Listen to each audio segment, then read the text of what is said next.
I'm gonna add more stuff and more stuff and more stuff. Your cognitive load is overflowing. My bathtub only holds the water it needs to hold in. So it protects you from overextending yourself, stressing yourself, and it also keeps you from making bad decisions. They take out of that bathtub. What can I do less of so I can be exceptional at the other things I do? Really great example, that keeps this bathtub light. You do not have an infinite cognitive load and you do not have an infinite emotional load. Your job is to take out so that the things you do exceptionally well. And you're much more emotionally stable.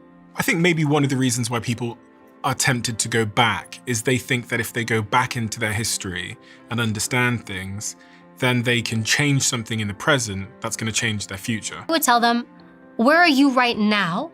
What do you do now? And what do you want to change now? So I'm low confidence. I move through the world as if I'm trying to not take up too much space.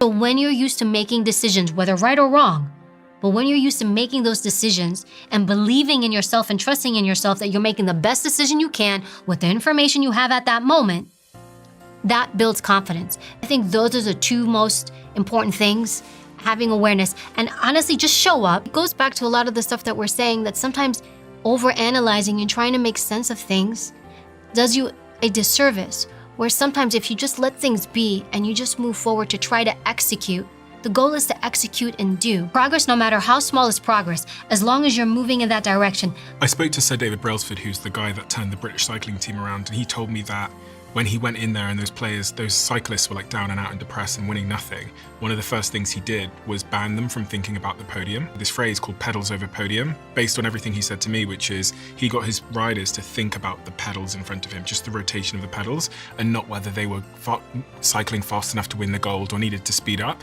And he said to me when he did that, it was almost like the riders would get to the end of the track and they would get off the bike and they could not recall the cycle, because they were so present. They'd almost been in like this hypnotic state, but they ended up producing their best times. And that whole idea of like, yeah, just be present, just focus on the next, as you say, step along the way. So I think, Stephen, the most important thing is like, we're not that special. Even if you feel inadequate, even if you lack confidence, even if you've had horrible trauma in your life, whatever it is, despite all that, you are absolutely capable, and it is your choice.